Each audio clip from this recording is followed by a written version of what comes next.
What's up, everybody? It's Matt here, Backwoods Ministry. It is currently 6:55 p.m.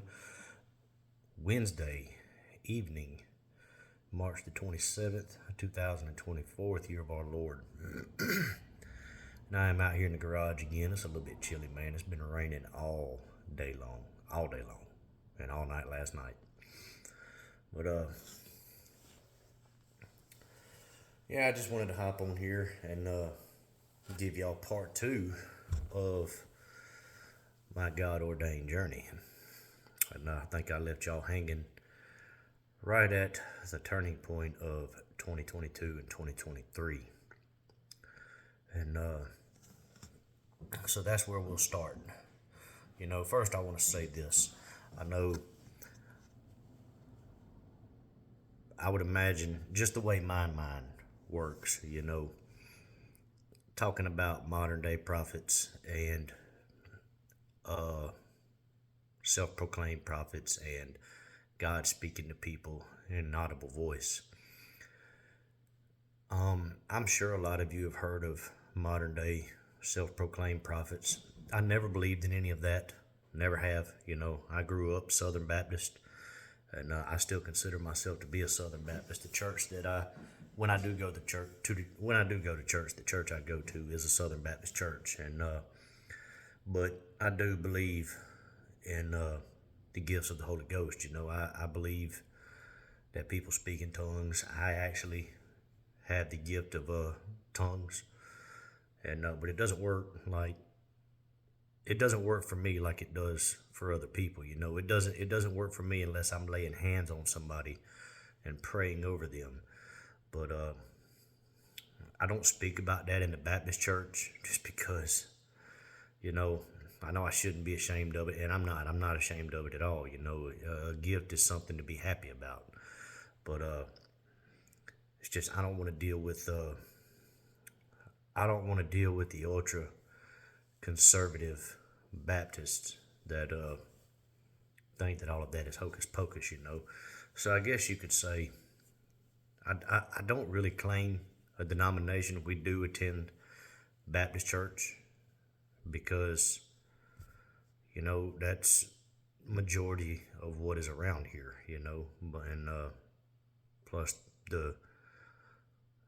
a lot of your non-denomination churches in our area are a little too big for our likings, and some of them just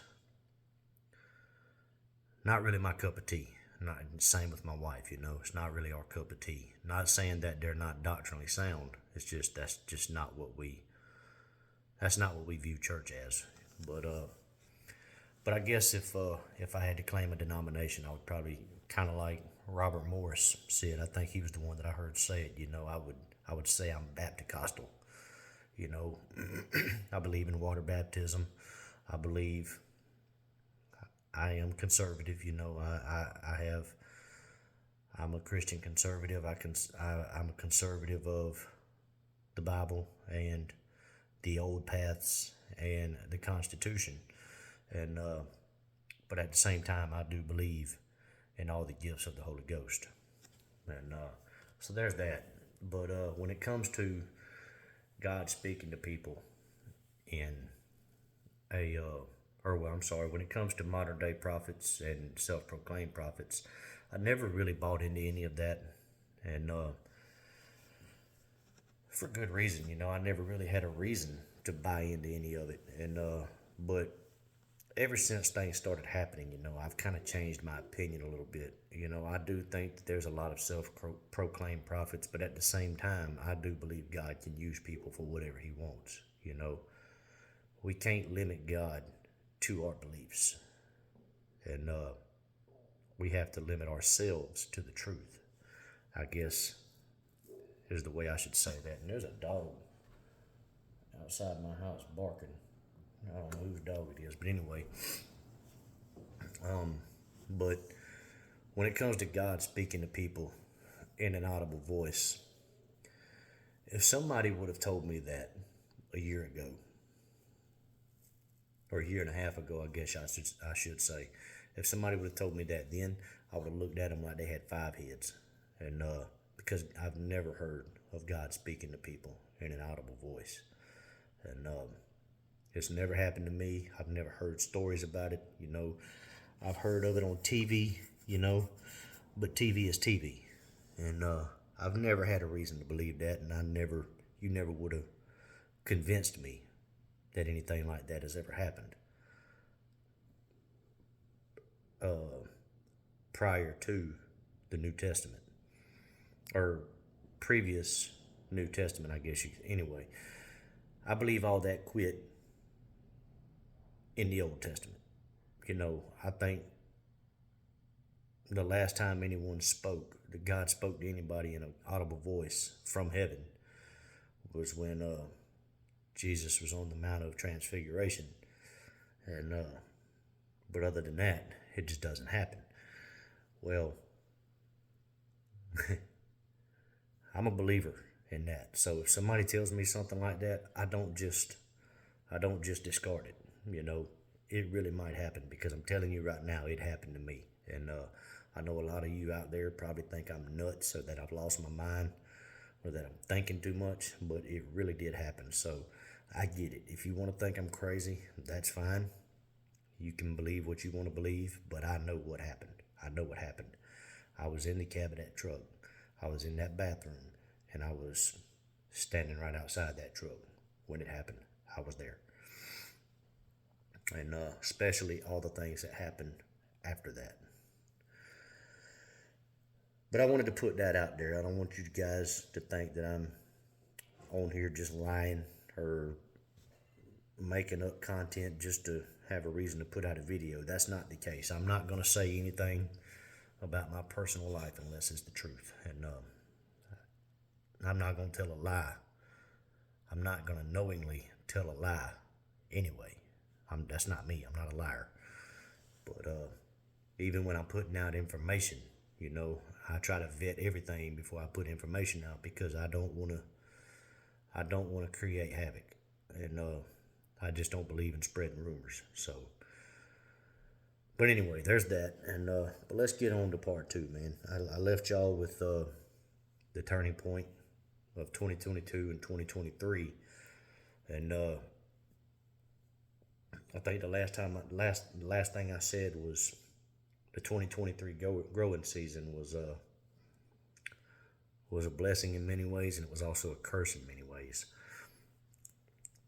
And keep in mind, the last thing that the Lord said to me was, "How can I provide for you if you won't trust me?" And like I said, man, that hurt deep. It made me think a lot, and it caused just a little bit of strife between my wife and I. Well, January of 2022, or I'm sorry, of 2023 was slow, okay? There's no grass to be cut, everything is slow. Really, the only thing I'm doing is cleaning up remnant leaves here and there, and people are calling me every so often for tree pruning and things of that nature. And yeah, so typically January is very slow when it comes to lawn and landscape. But I did have a few jobs, but February, things started picking up about the middle of February. In my area, we typically like to get most of our ornamental trees and our rose bushes pruned before Valentine's Day. Sometime between New Year's and Valentine's Day. We try to get it all done before Valentine's Day. That's really just a rule of thumb. And I don't think it really matters. I've never killed anything by pruning it after Valentine's Day, but that's always just what I've been told as a child. If you're going to prune rose bushes or trees, do it before Valentine's Day. So, yeah, things got kind of busy right around the middle of February, trying to get last minute tree prunings and rose bushes done, and bush pruning. But toward the end of February, it started warming up, and some of the lawns in my area started greening up. So I started getting phone calls. And then March rolled around, and March was very mild. It it wasn't hot and it wasn't cold. Typically in my area, you'll see 90-degree temperatures in April, mid to late April. You'll see 90-degree temperatures. That didn't happen last year in 2023. And to be honest with you, I don't think I saw a 90-degree day until the end of May. And it was very weird. The weather in our area was very weird last winter. And we had a very late winter and a very late starting summer, I guess you could say. But come April, my phone absolutely just blew up, and with everything, there's a lot of services that I offer in my business. I'm more than just a grass cutter. Of course, I mow lawns, I trim bushes, I trim trees, I install pine straw, mulch, rocks, things of that nature, and I will do sod if it's small enough. If somebody comes in and tears out a deck or a patio or a pool or something, I'll replace that. I'll come in and lay sod in that area if they ask for it. But so yeah, that time of year, the spring really kicked off. I want to say it was the first week in April last year. It blew up on me. My phone went nuts on me, and it was really, in 2022, I basically did everything on Fridays and Saturdays, and my wife helped me. Well, 2023 rolled around.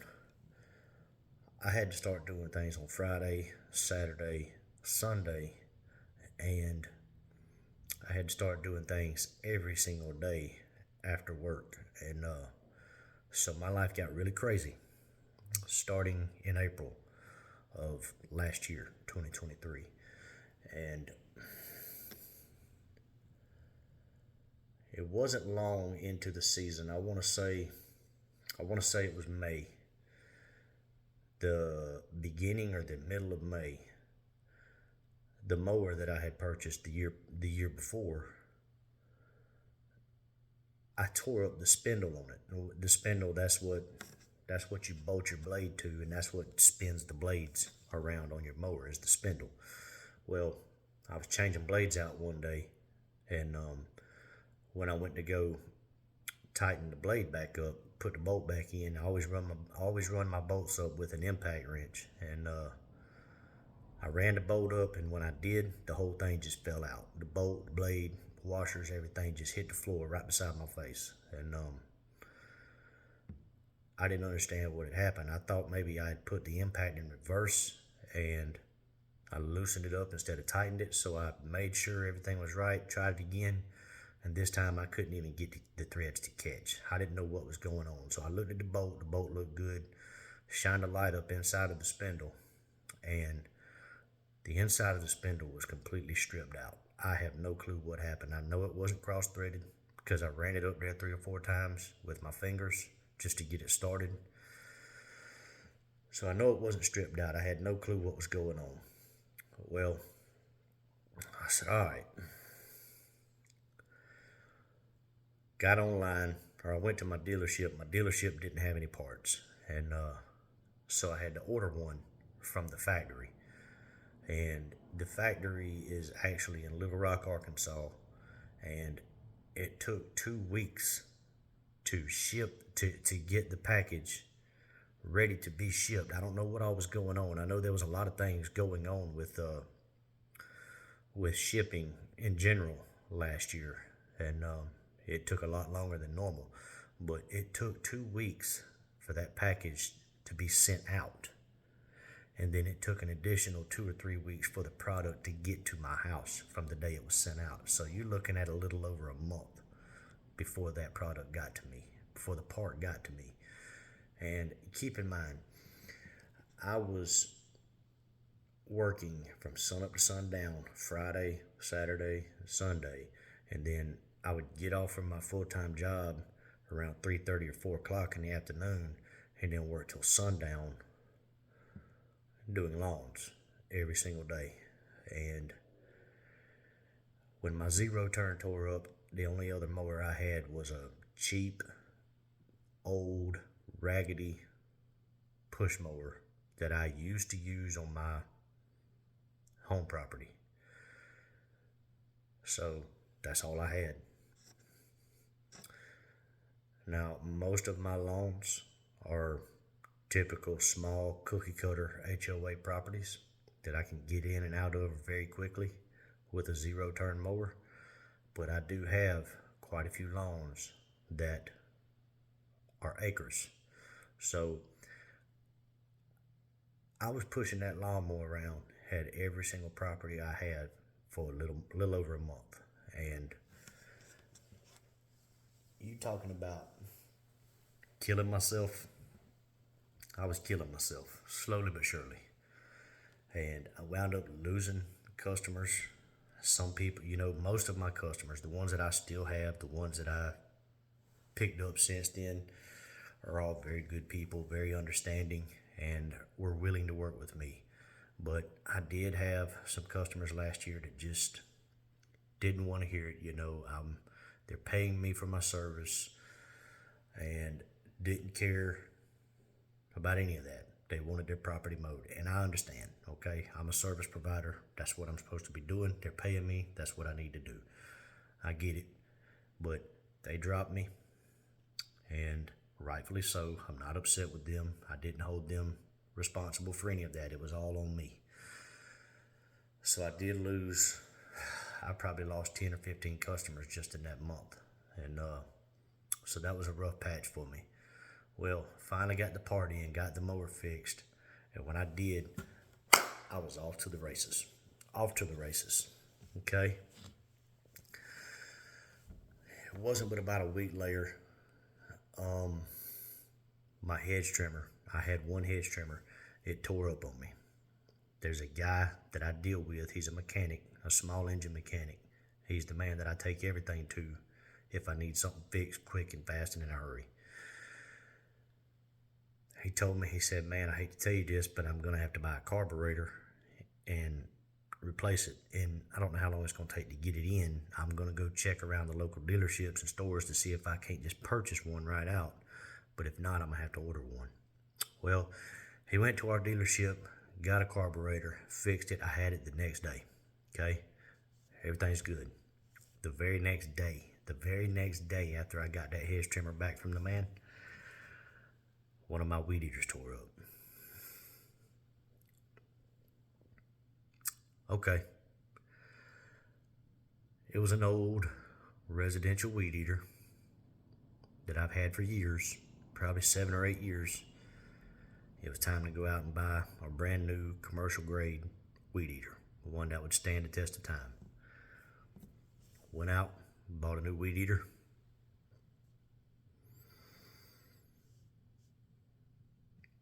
A week later, the blower that I had just bought quit working.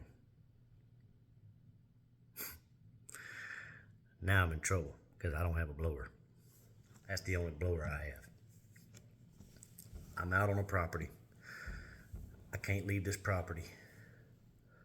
I called my mom, asked her, I said, do you have $700 or $800 that you can spare? She said, yes. I said, I need you to go to the dealership and buy this particular backpack blower. They will get it, they will fuel it up, they will get it ready for you. All I need you to do is get it, bring it to me, or you can just bring it to my house, and I will meet you there, and I will give you cash for it. But I cannot get to the dealership right now, and I need somebody to get there before they close because I need this blower tomorrow. She said, I got you covered, son. Got that taken care of. It might have been a week or two later. The mower that I had just fixed the spindle on, the engine blew up on it.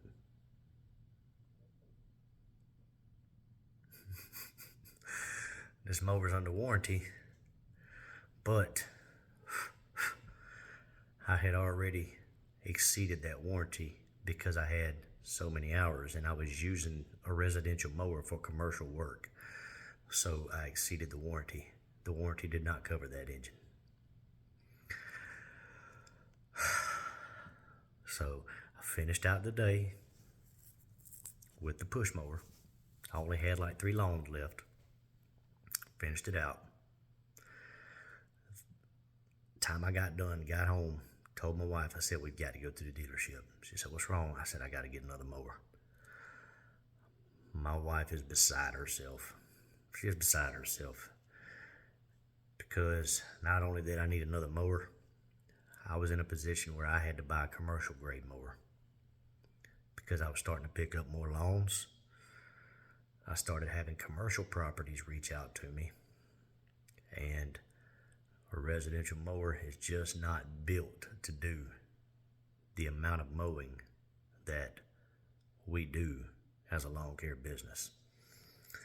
So that evening we went to the dealership, financed a mower.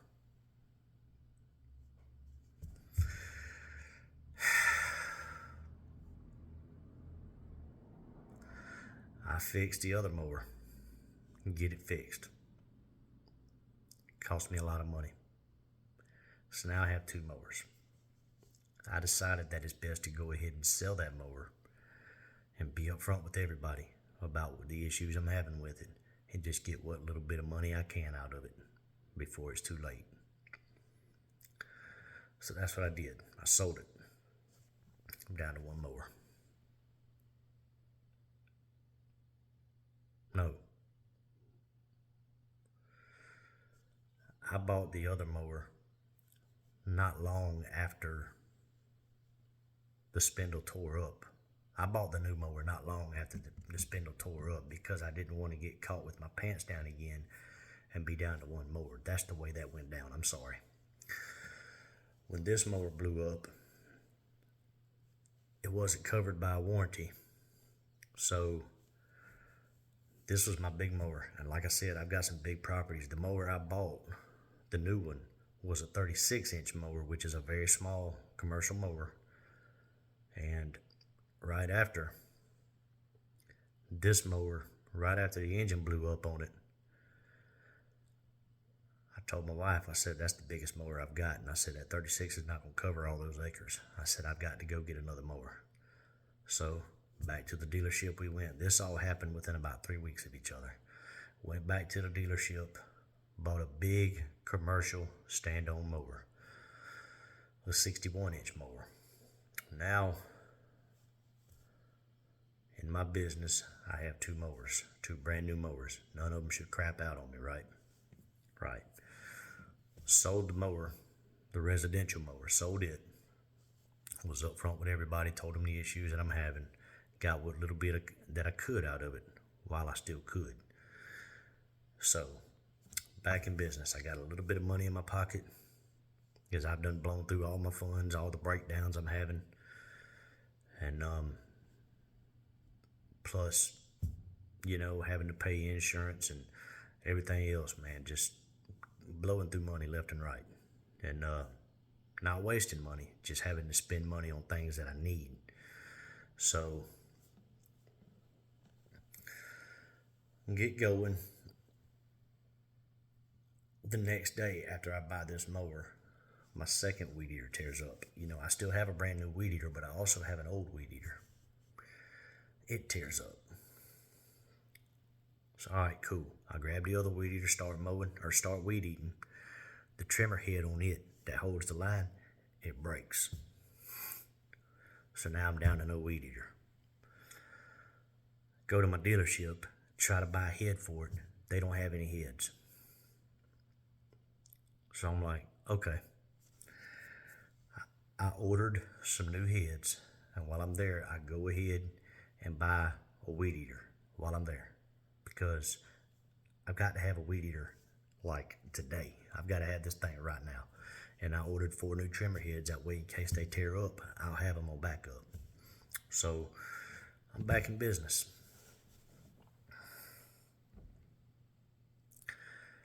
I have 2 properties that I cannot fit either one of these mowers in, either one of these commercial mowers in. So I have a push mower that I can get them in the backyard because the gates are too small. I have a 21-inch push mower. It's an old, cheap, raggedy homeowner push mower that I used at my house for years. It craps out on me. The engine just locks up on me. So here we are again. Got to run back to my dealership, buy another push mower. At this point, I'm hanging my head. I've got more work than I can handle. Uh, Everything I own has tore up at least once. But at this point, everything I own is brand new now because I replaced all of it. So, get off work one day, head to my first property after work, my 36-inch mower. I'm in the middle of somebody's backyard, and the mower just cuts off on me. I have no clue what's going on. It won't crank back up. I try everything. Try looking at all the plugs. I check spark plugs, check for gas. Everything's good. Don't know what's going on. I have a busted fuse. Replaced the fuse. It busts. I don't know what's causing it to bust. Call my dealership. They're like, can you get the mower to us? I said, I don't know. They said, well, if you can get it to us, we'll fix it. It's under warranty. I said, all right. So I pushed this thing up a hill through this little bitty tiny gate in these people's backyard onto the trailer. I have to use my other mower to help push it on the trailer because this mower's so darn heavy. Get it to the dealership. They replaced the fuse. It bust immediately. Come to find out, there is a switch up underneath the controls that was arcing out for some reason. There was bare wire showing, and it was arcing out on the frame of the mower. So it was causing the fuse to bust. They said, we're going to keep it, order a new part, won't cost you a dime, and we'll get it replaced for you. I said, cool. So the only mower I have at this point is a brand new 22-inch push mower and a brand new 61-inch stand-on mower.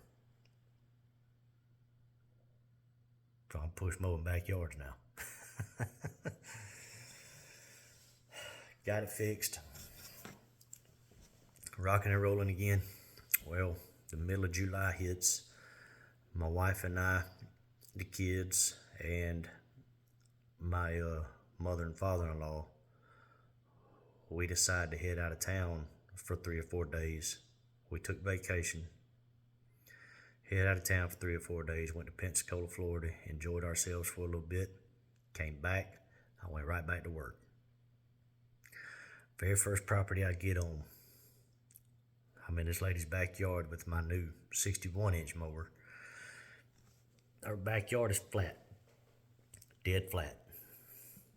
On one side of her backyard, it completely drops off. I mean, it is almost a 90-degree angle, and it goes down probably 30 feet into a creek bottom. Well, when I get close to that ledge, I'm extremely careful. I don't get no more than about 2 feet from that edge. I don't want to risk it. Well, I'm about 6 feet from this ledge, and I hit a wet spot, didn't realize it, and my mower slides, and I can't stop it. It goes straight over that ledge, 30 feet, straight down. Landed on its wheels. I don't know how it didn't turn over. Don't know how it didn't flip and tear the entire thing up, but it lands right side up on all 4 tires. I climb down there, check everything out. Everything's good. Cranks up, runs. The blades are turning. Nothing's broke. No gas leaking. No oil leaking. Everything is perfect. It's just a little dirty, dusty. I pull my truck back there with the lady's permission. Try to get my mower out. I can't do it. Don't have enough strength to do it without tearing the lady's yard up. So I call several friends to come over and try to help with no avail. My neighbor that lives across the street from me, he is an iron worker. He owns his own welding business, his own fabrication and erection building business. And he has all kinds of rigging for cranes, come-alongs, chain falls, straps, you name it, he's got it. he comes and helps me. And we rigged this thing up to trees and everything else. We winched this mower up 30 feet over this ledge, get it out of the bottom, get it off the woman's property, get it loaded on the trailer, get it back to the house. She texts me that night and says she doesn't want me to service her property anymore. But when it rains, it pours, right? Well, I think everything's good. My wife, now fast forward to September, okay? September of 2023. My wife is helping me on a Saturday. I think it's September. It might be October. Matter of fact, I know it's October. My wife is helping me at a very large bush job that I have to do. She grabs the big hedge trimmers first.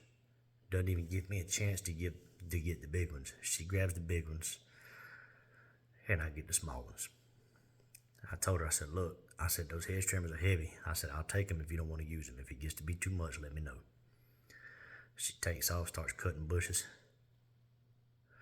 It craps out. Oh, me. I've already had to replace those hedge trimmers one time. That's how I have two pairs now, because at the time I only had one. So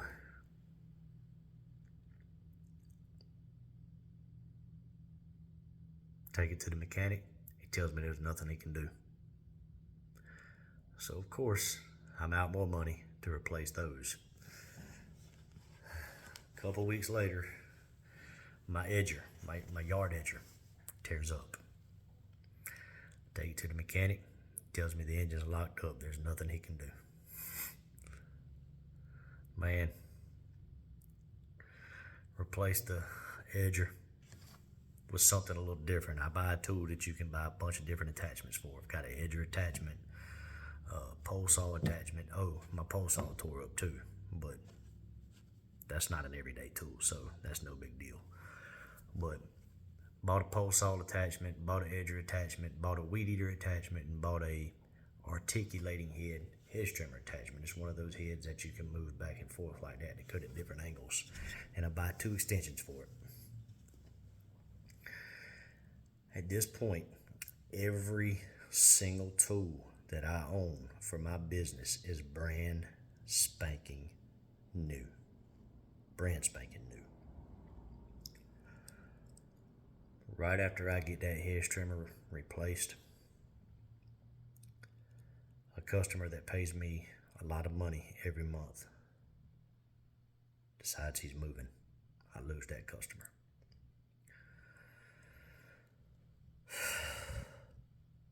That's how I end my 2023 growing season, lawn maintenance season.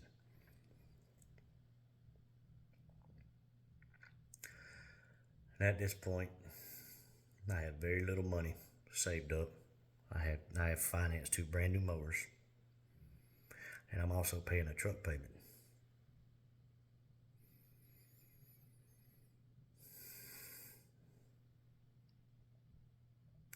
I've never felt so defeated in my life at this point.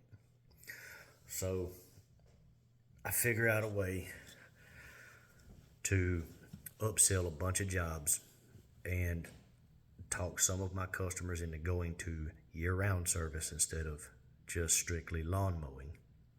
That way I can have money rolling in during the winter to be able to cover all of my bills in my business. Everything goes smooth. I'm not cutting grass at this point. I'm just cleaning up leaves, trimming bushes, trimming trees, putting out pine straw, putting out mulch. Okay? Now, let's get to the other side of things, my full-time job. My supervisor and I, we have a deal worked out to where I cannot work on Fridays during the growing season. You know, my days that I work at my full-time job are Monday through Thursday. During the wintertime, if he needs me, I'm there, no questions asked, as long as he lets me have the Fridays off during the growing season.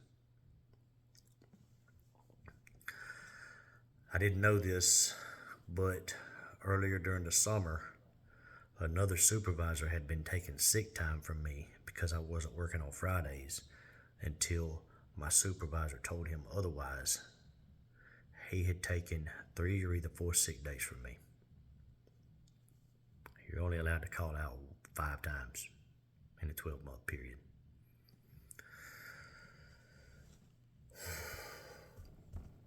December rolls around.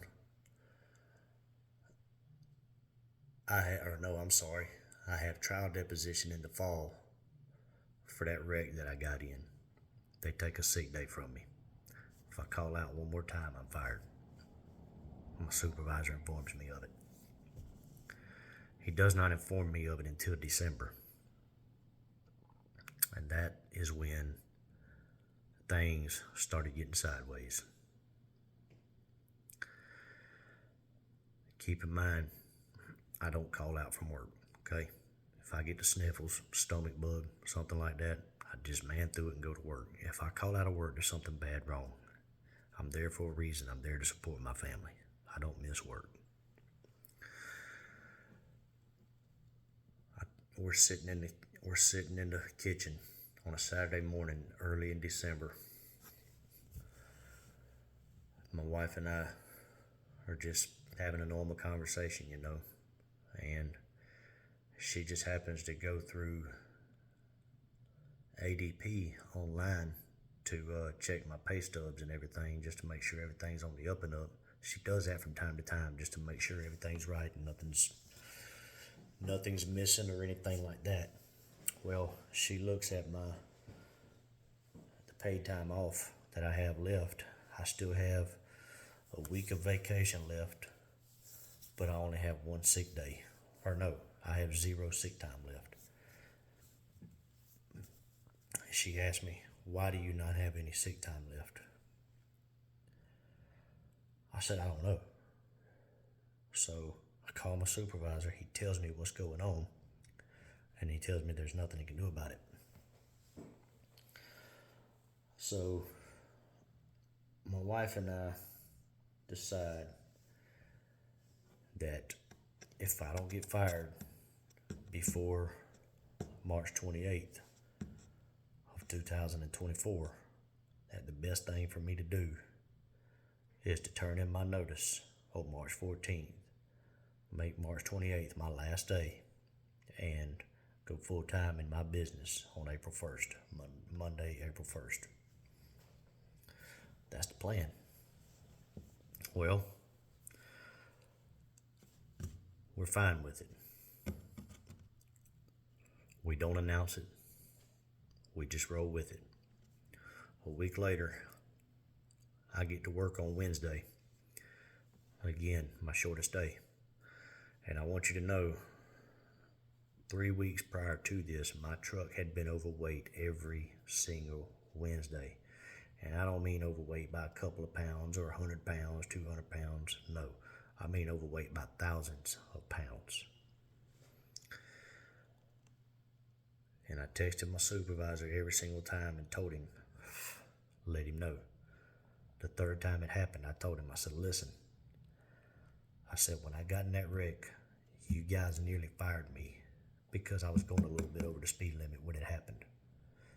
I said, but now you're expecting me to haul a load that is thousands of pounds overweight with nothing said, no questions asked. I said, it's not happening. If I get in a wreck and kill somebody, first thing they're going to do is look at the weight on that trailer, and they're coming after me. This is my CDL on the line, and this is my livelihood we're talking about. I'm not risking it anymore. I said, the next time this truck is overweight, I'm leaving it sitting right where it's at. He said he talked to him, said they're going to see what they can do. It's hard to do right now because we're shorthanded and things are difficult. And I told him, I said, look, I warned you. I said, that truck's overweight again. I'm leaving it sitting there. I'm not hauling it. And he said, okay. I come in the very next week, the very next Wednesday, That truck is about 3,500 to 4,000 pounds overweight. I called my dispatcher. I said, "You need to get somebody down here to drive this truck." He said, "What's wrong?" I told him. And he said, "So you're calling out?" I said, "No, I'm not calling out. I'm refusing this load because it's overweight." He said, "Okay." About 9 a.m., the vice president of the company calls me and lets me have it. Just flat out lets me have it. So me and him have a very heated argument. Some things were said that probably shouldn't have been said by both parties, me and him. He didn't know what the weight limit was on the trailers, and I told him what it was. He verified it with DOT, and that's the only thing that saved my job. That's the only thing that saved me from getting fired, because he was fixing to terminate me right then. Well, everything was good. He apologized to me, told me thank you for being safe, and thank you for informing him of the laws. Now he knows. And that they would definitely keep it under that weight limit from here on. After that conversation, I looked at my wife and I said, "Things are about to get ugly." And she said, "Yep, you've got a target on your back now." And buddy, they poured the coals on me. When I say they poured them on, they poured it on thick. They started blackballing me from that day forward. And it gradually increased from that day until last Thursday. The very end of January, I caught COVID. It was the very first time I had COVID.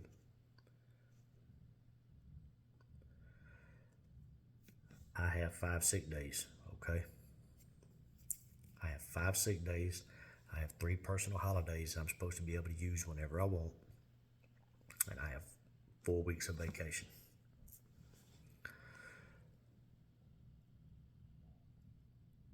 I catch COVID on a Wednesday, call out sick. Of course, they take a sick day. I go get a doctor's excuse and get tested. I'm good for 5 days. Wednesday, Thursday, Friday, Saturday, Sunday. Sunday, I felt like my eyeballs were falling out of my head. I called my supervisor and asked him if I could just use a vacation that following week so I could have more time to heal up and to keep everybody else in the yard from getting sick. He said, "Yeah, I'm fine with that. Just clear it up with the guy that does the vacations and make sure he's good with it, and we'll just roll with it." I said, "Okay." Called the other guy. He said, "Yeah, man, if you're going to be off, you're sick, you might as well get paid for it, right?" So that's what we did. I checked dispatch that night. They don't have me on the schedule. I'm thinking we're good to go. Wake up Monday morning, I'm still feeling terrible. Go through the day feeling horrible, still burning up with a fever. My head's still spinning. I'm sitting at the table Monday evening, eating supper, and everything on me is hurting. Something comes over me, and I think to myself, "You need to call and check dispatch." So I did. Sure enough, they had me on the schedule to work 4 o'clock Tuesday morning. I said, "That's not right. There's no way." I said, "That's a mistake." I called my supervisor. I said, "Hey man," I said, "you know they've got me on the schedule to be there at 4 o'clock in the morning, right?" He said, "Yeah. That's your normal time, right?" I said, "Yeah, but dude, you told me I could take vacation this week." And I said, "Justin Golf already cleared it." He said, No, I ain't never told you that, man. You already got your vacations picked out for the year. You can't just switch vacation like that. I ain't never told you nothing like that." And I thought to myself, I said, this guy is denying every bit of the conversation that we had. I said, "Are you serious? You're denying the conversation we had? He said, man, we never spoke about that. I said, well, dude, I said, you need to figure something out. I said, I'm not coming to work. I said, I'm still burning up with a fever. I said, that's the reason why I was off today. And I can't come to work. And he said, well, you got that long route tomorrow, don't you, Tank? And I said, yeah, I do. And he said, oh, he said, man, that ain't good. He said, all right. He said, I'll get it figured out, man. I'll call you and let you know. I said, look, I said, call me and let me know. Don't leave me in the dark. He said, okay. The very next morning, I wake up. I call the guy over vacation. He said, yeah. He said, you're supposed to be on vacation this week. I don't know what's going on, bro. I said, all right. Right after I get off the phone with him, I get a text from our nurse at work. It says, I need another doctor's excuse since you went over your allotted time for your first doctor's excuse. And I told her, I said, I'm on vacation this week. My supervisor sends me a text right after that, telling me the same thing the nurse lady said. And I said, dude, I said, we had a conversation about this 2 days in a row. I said, what's going on? I tried to call him. He won't answer the phone. I called the director of operations. He won't answer the phone. The director calls me back immediately, has me on speakerphone with my supervisor sitting right in front of him. I said, what's going on, man? I said, everybody told me I was on vacation, and now you're telling me I need a doctor's excuse. I said, I need to know what's going on. He said, yeah, our new policy, man, you can't go on vacation if you've already got them scheduled for the year. We can't let you do that. I said, all right, look, I said, I've got 3 personal days left. I said, just take a sick day from yesterday. I said, take a personal day for today, Wednesday, and Thursday, since I'm off on Fridays anyway. Don't worry about Friday. My supervisor looked at him, at the director. He said, are you good with that? And he said, I'm good with it. Just run it by HR, let them know what's going on. And he said, all right, dude, I'll call you back in about 30 minutes. I said, all right, cool. So I think I'm clear. I call him back about 45 minutes later, go straight to voicemail. Call the director back, straight to voicemail. Now, in January, we had a huge overhaul in our personnel. A lot of people got let go, and a lot of people were replaced by corporate employees. Our HR manager was one of them. About 3 o'clock that afternoon, my supervisor, I text him. I say, I need to know what's going on, man. I need to know what's going on. And he said, HR said the only thing that they can do is to tell you to use all of your sick days, and then you can use your personal holidays, then you can use your vacation time. That has never been our policy. Never. I've never seen this policy. We wasn't informed of this policy changed. At this point, I'm mad. I'm sick as a dog. I'm fuming. I'm mad. My face is burning. I'm just over it. So I texted him back immediately. I said, you know what? I said, I'm coming to work tomorrow. Don't worry about it. I said, I'm coming to work tomorrow and Thursday. I said, you can take a sick day from me for yesterday and today. And if you need me Friday, take a sick day from me then too. I'll have 2 left. I said, but I'm coming to work tomorrow and I'm coming to work Thursday. And if anybody gets sick and catches COVID, I don't want to hear anything about it because it's not my fault. He never replies. Call my director, tell him what's going on. He gets irritated because I'm going over my supervisor's head. So at this point, I realize it's beginning. I'm being forced out. They're trying to get rid of me, and they don't want to fire me because if they fire me, they have to pay me unemployment. So they're forcing me out.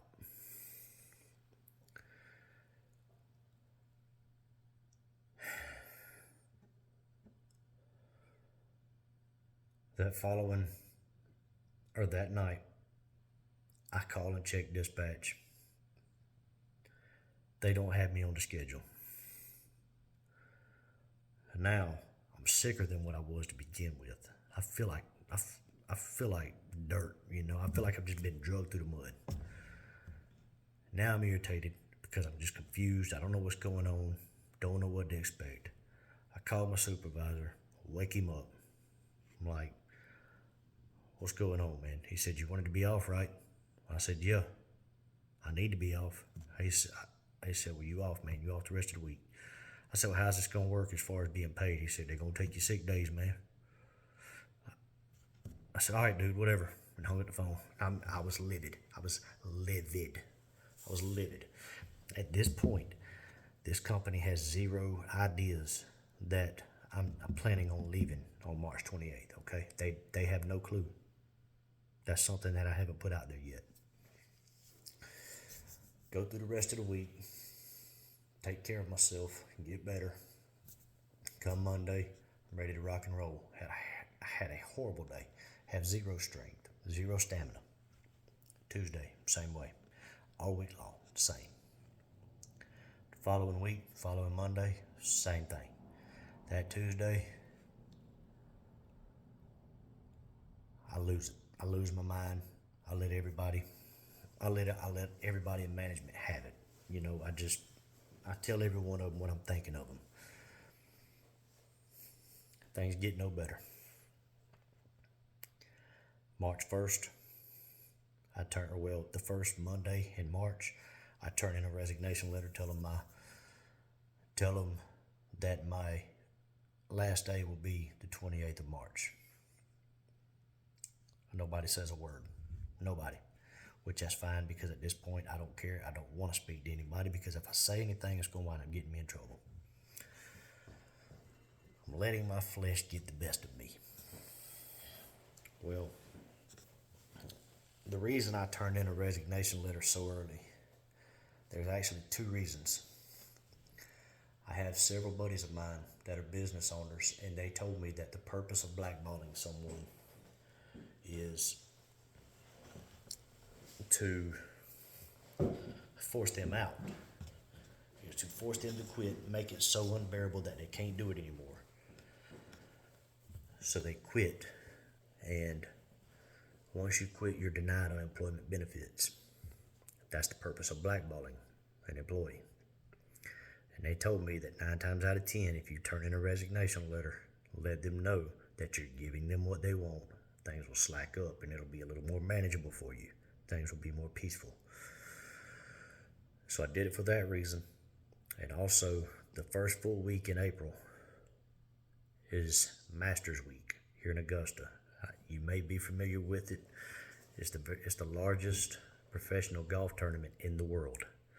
And it is held right here in Augusta, Georgia. And that is our busiest week of the year. The week before that, the week of, and the week after is our busiest 3 weeks of the year. So I have a lot of respect for the guys that I work with, my fellow drivers, and I don't want them to get their tails handed to them. So I try to give the company enough time to have a replacement before Masters Week gets here. They make zero effort to replace me, to hire anybody. And the blackballing just steadily gets worse.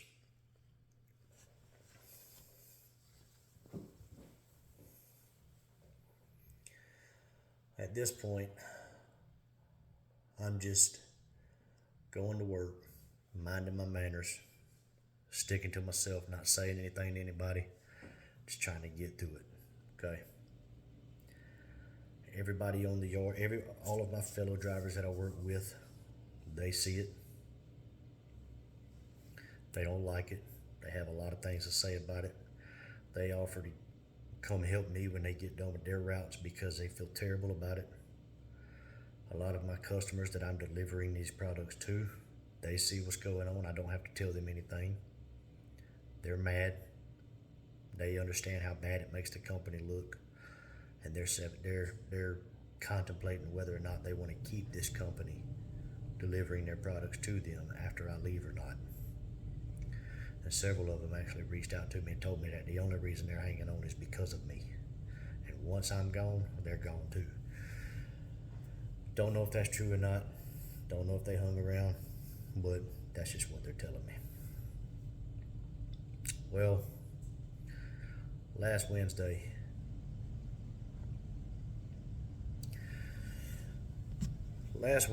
I have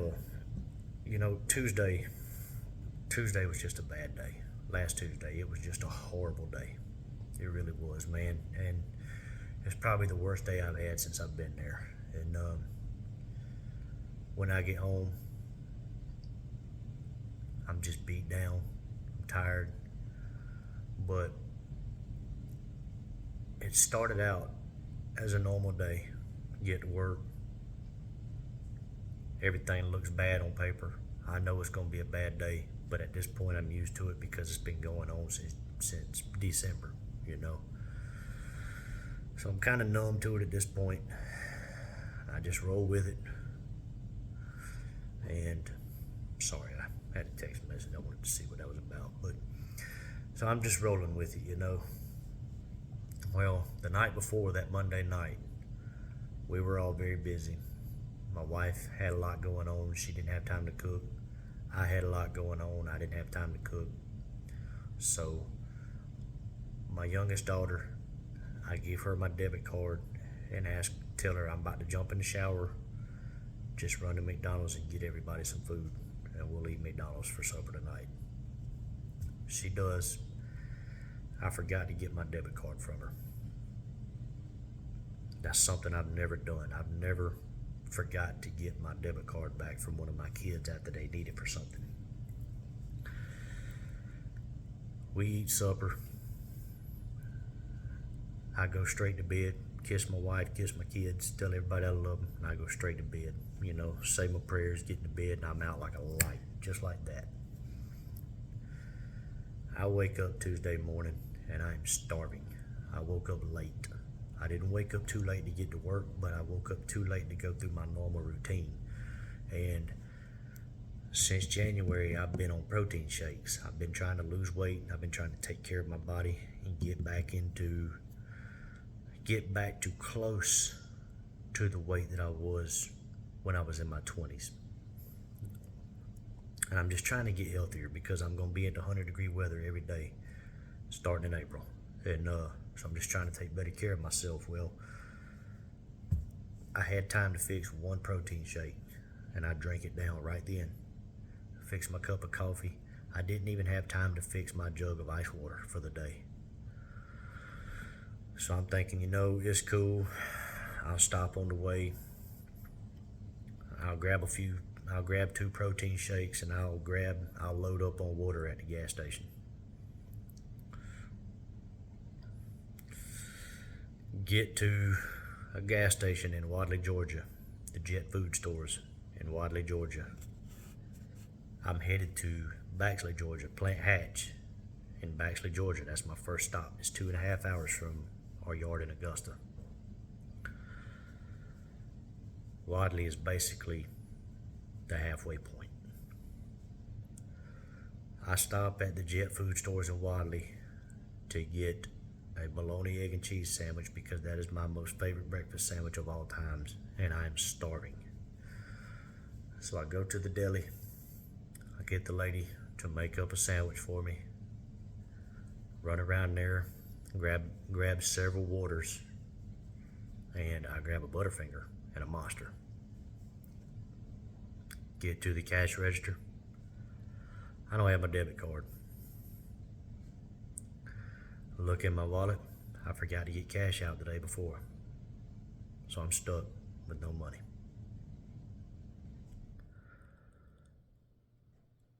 So I'm embarrassed to no end. Everybody's looking at me like I'm nuts. Like, what were you thinking coming up here with all this knowing you didn't have any money?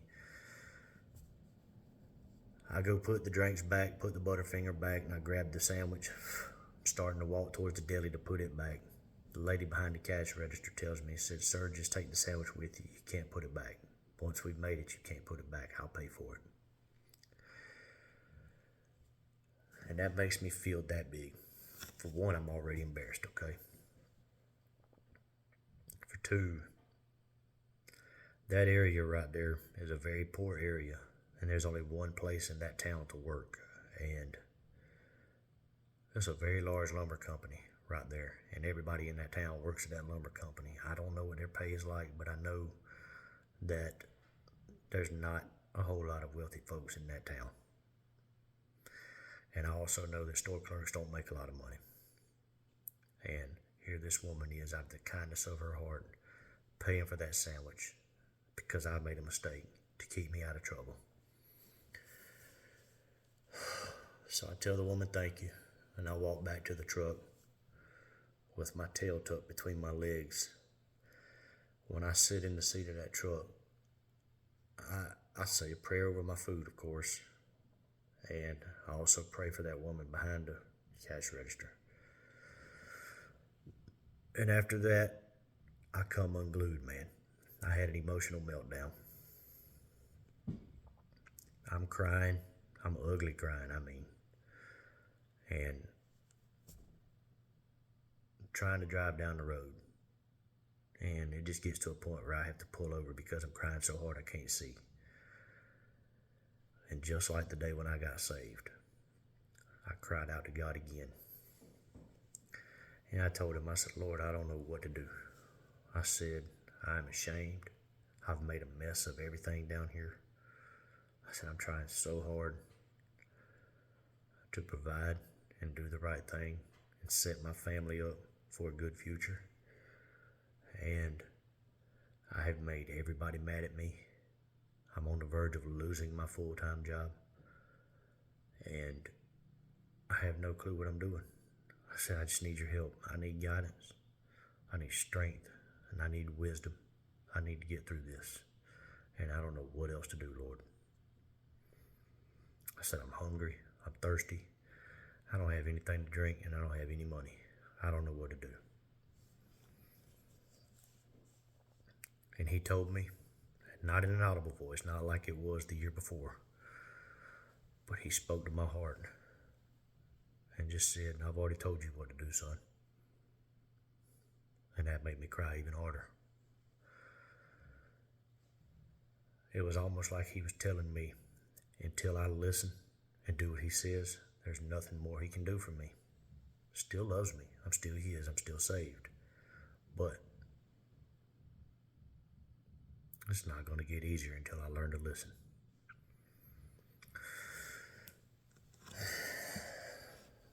So I prayed right then. I told him, I said, God,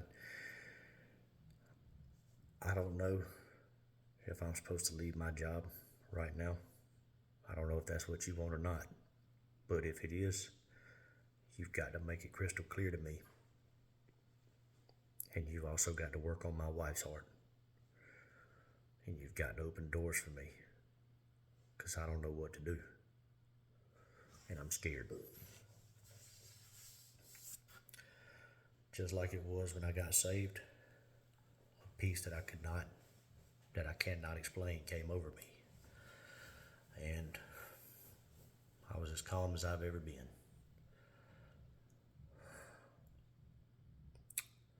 Well, I get home. I texted my wife. I said, I had another supernatural experience, and I am a ball of emotions. I said, I have fell apart at the seams today, and I don't know what else to do. I said, we'll talk about it whenever I get home. And I got home and I just fell into her arms, man. I was exhausted physically, mentally, and spiritually. I was just exhausted. I was just cooked. Wasn't nothing I could do. So I didn't tell her what happened. I wasn't feeling it. I didn't want to deal with it right then. But she could tell that I had an extremely bad day, and she knew it was bad. She knew it was really bad. And she felt horrible for me. Well, I got out of the shower, came downstairs, ate, and passed out on the couch. She woke me up to go get in the bed. I fell asleep in the bed. Got to work the next morning. The next morning is Wednesday. And I had the best day that I had had in probably a year and a half, 2 years. It was just an extremely good day. 6 o'clock that morning, my wife called me when she woke up. We talked, and I told her what happened. And I just wasn't in the mood to argue about it, wasn't in the mood to talk about it. I just figured, if it's meant to be, it'll be. Well, I told her what all had happened, and she told me, she said, it's funny because when I was holding you last night when you walked in the door, I almost told you to just throw in the towel. That was 1 week. It's not going to hurt anything. She said, but I'm just scared. I'm just scared to death. And I told her, baby, I said, I am scared to death too. I said, I'm a man. And I said, I feel like I've got the weight of the world on me. I said, I'm trying to support this family and pay all of our bills and run a business at the same time. I said, I am terrified that my business is going to fail and that I'm going to let you down, that I'm going to let the kids down, and that I'm going to let my mom and dad down.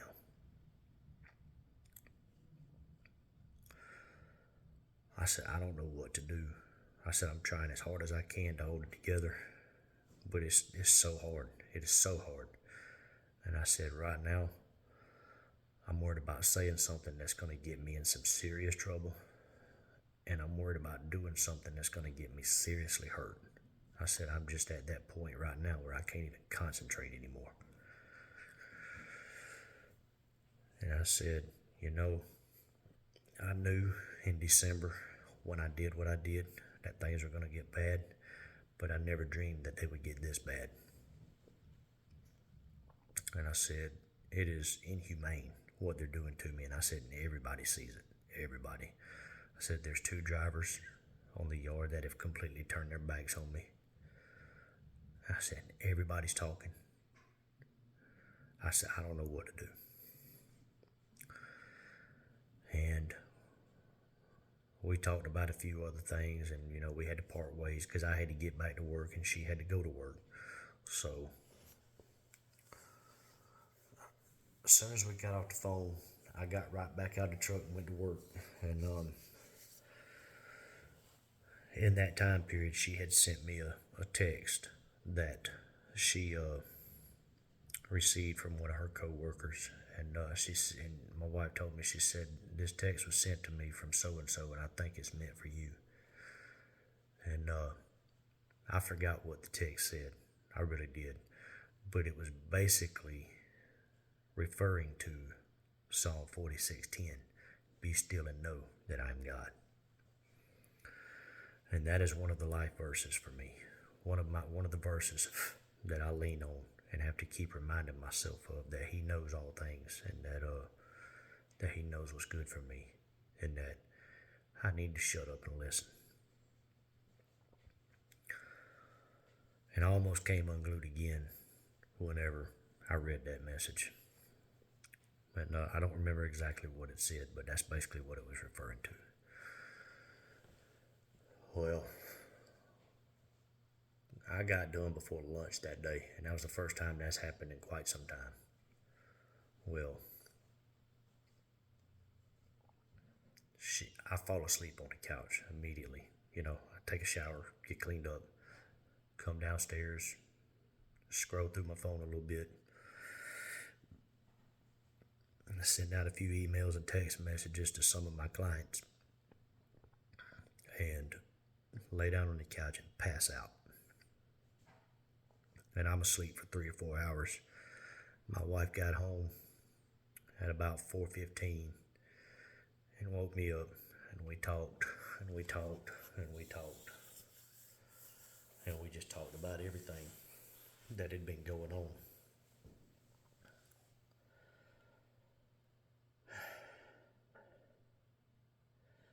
And she told me, she said,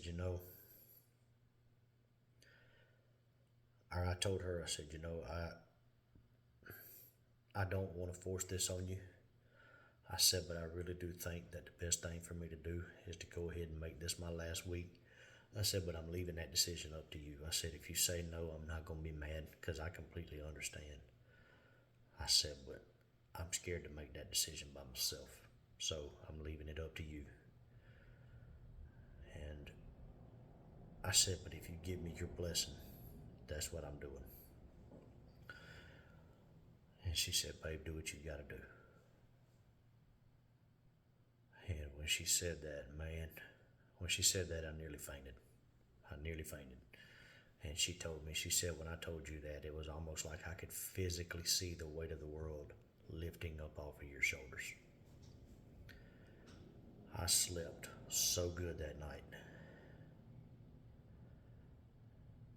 And that Thursday morning, I texted my supervisor, told him I needed him to call me whenever he got up moving around and was good and awake. Because it was about 3:30, 4 o'clock in the morning. He never called me, so I called him at about 9:30. I said, hey man, just want to let you know today's my last day.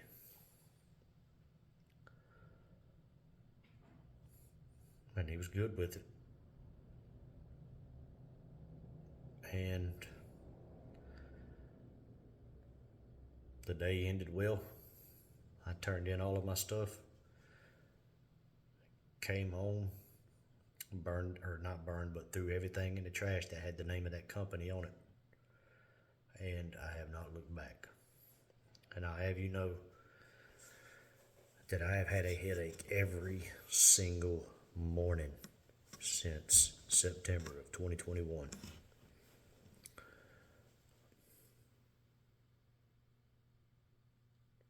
Not had the first headache since last Thursday. I have never slept as good as I have the past week. And I've never been in the mood that I am in right now. I'm at peace. I'm happy. And I'm full of joy again. And if I was to sit here and tell you that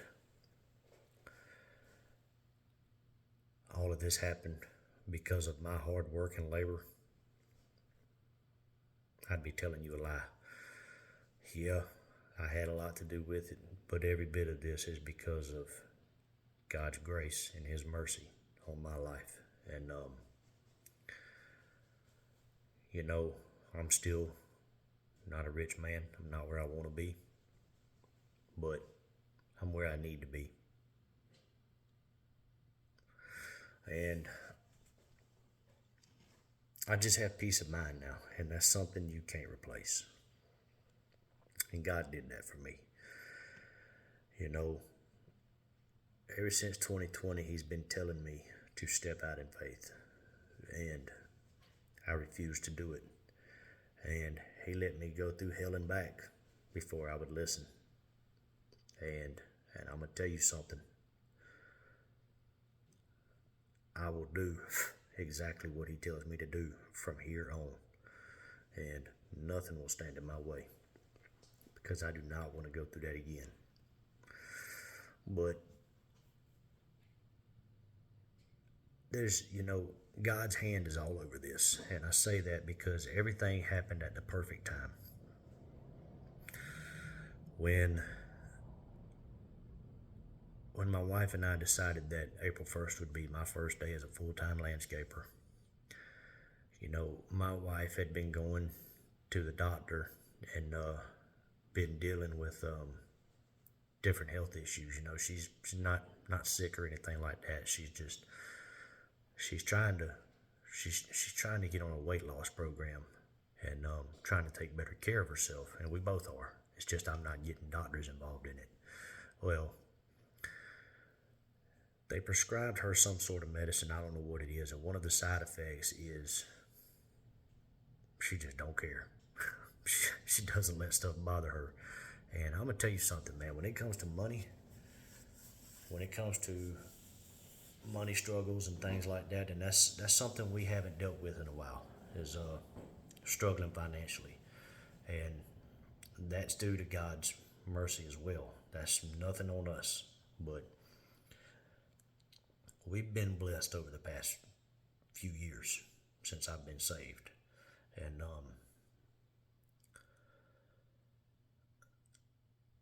but she's always been the person, when things get tight, she starts freaking out.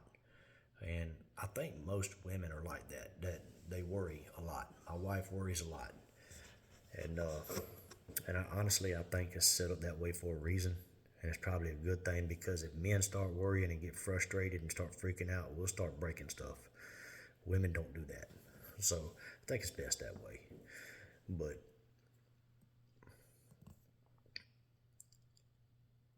when we realized that I was probably going to lose my job before March got here,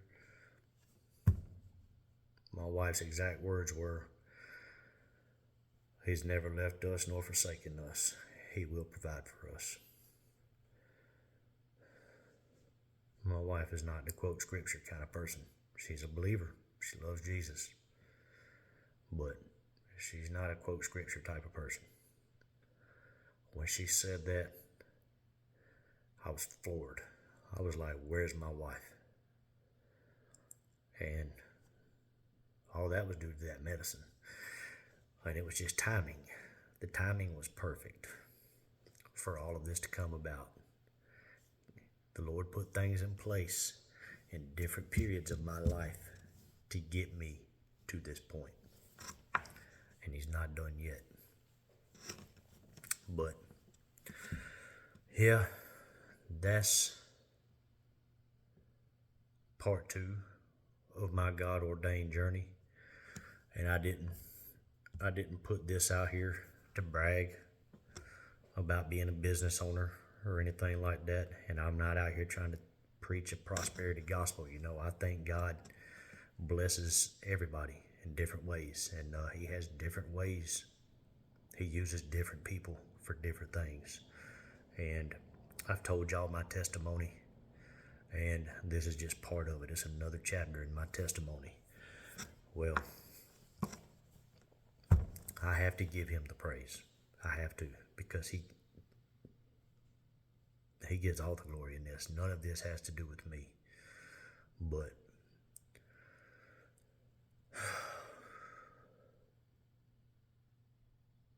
it's just amazing how God works in people's lives. I've learned a lot. For one, I've learned a lot about myself over the past 3 years. I've learned a lot about business. I feel like I've gained a lot of wisdom in different things. I've learned how to do a lot of things on the clerical side of things and the working side of things. And that's all by the hand of God, because, like I said in part 1, I'm just a dumb old country boy from East Georgia. Graduated closer to the bottom of his class, and have no further education outside of high school education. But don't ever think that God can't do something with you or for you. And He will use you for whatever He wants you to use you for. And I still think that He wants me to be a watchman on the wall. It's just right now, in this period of my life, He is using me to bring glory to Him in different ways. And we will see what's next for me. But I can't be more amazed. Every day that goes by, He just amazes me more and more. But yeah, man, if you don't already, trust God with all of your heart. He promises us that He will provide for us and that He will not leave us nor forsake us. And if you're not going to be obedient to Him, your life will get very rough. So the last thing you want is to be whooped by God, because it's a different kind of pain, I promise you. I've been being whooped for 3 years now. But look here, I'm going to hop off here, and I'm about to a point where I can start watching the news again and keeping up with things, world events. And as soon as I start putting prophecy updates together, man, I promise you I will start back on these videos. But which reminds me, man, y'all pray for those people up in Baltimore that were involved in that bridge collapse, man. That's a terrible thing. And I haven't been keeping up with news or world events enough to say one thing or another about it. So I'm just gonna leave it alone. So I don't know what to say about it. I just know it's a bad thing. But anyway, man, till the next one, y'all keep looking up because your redemption indeed draweth nigh. Love y'all. Bye.